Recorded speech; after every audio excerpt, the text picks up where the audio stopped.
Welcome to the Inside Lane here on Sports 360 AZ. It's time for championship weekend, just a couple more weeks away, and one of those fierce championship battles, the Gander RV and Outdoor Truck Series trying to settle their championship for. I'm Devon Henry, and today joining us on the Inside Lane, he's the 2000 NASCAR Southwest Series champion, a three-time NASCAR RV and Outdoor Truck Series champion, and the defending champion of the Truck Series. Driver of the ThorSport Racing number 88 Ford F-150 from Tulare, California, it's Matt Crafton. Matt, thanks for joining me, man. Thank you. Thanks for having me on.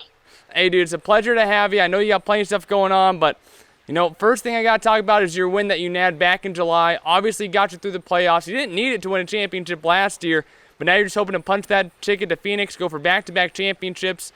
Right now, you're 15 points below the cut line. What is it going to take at Texas and Martinsville in the coming weeks to advance for a chance to win a championship at Phoenix? Just not having any mistakes. I mean, you got to be aggressive, but you have to be smart at the same time and not put yourself in bad positions. And we had a decent day in Kansas, but it wasn't a great day. I mean, we ended up 8th, and we had a better truck than that. The outside lane just had a terrible restart on the end. But Texas and Martinsville, they should be good. We won a few races at both of them. So going to those with a lot of confidence, see if we can turn around and get ourselves inside that top 4. Trying to get to Phoenix, you've been racing the trucks all year with coronavirus going on. It's kind of stacked to the schedule, and you haven't had a chance to get muddy.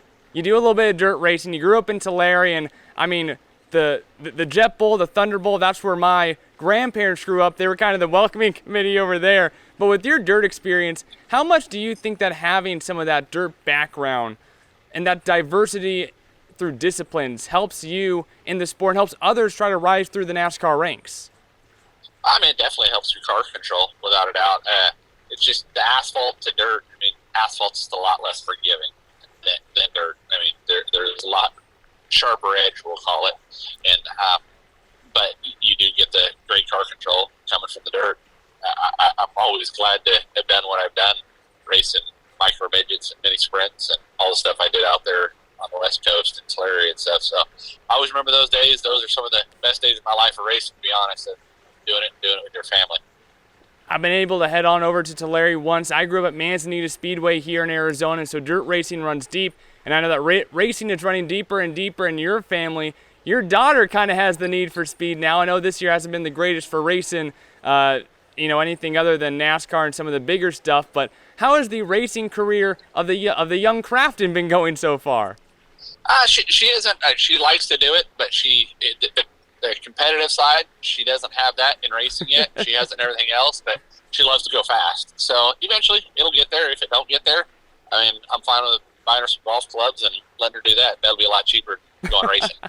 Yeah, no kidding. But it does have a little bit of that quarter midget experience and getting onto a little bit of asphalt. But obviously, COVID has changed the lives of everyone, whether it be, you and the kids not being able to go to school for a long time and not being able to be with their classmates and stuff. But as a father and a husband, what has the most difficult part of the past few months been for you? Just not letting them go and be around all their friends and get to do the things that they want to do. I mean, you get a lot more family time. I mean, you get them at home, but sometimes it is nice to let them go out and hang out with friends and be around people a little bit more.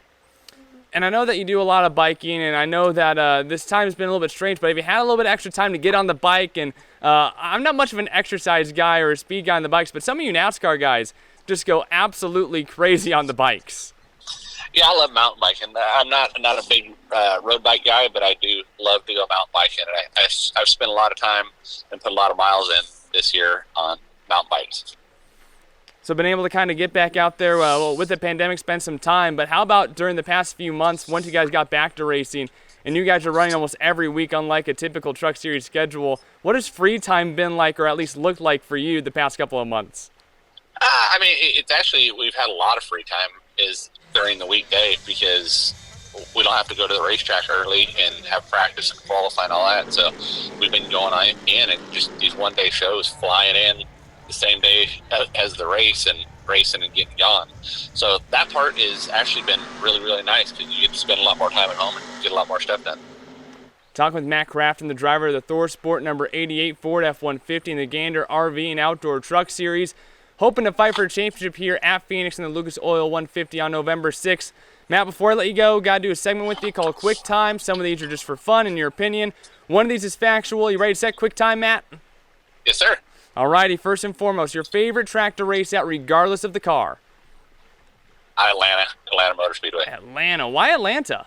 It brings you back to your dirt racing. I mean, there's no asphalt track that you do as much slipping and sliding and doing it as fast as you go in Atlanta, because the place wears the tire out so much. All right, so hold on with me for this next one. Got to follow along a little bit.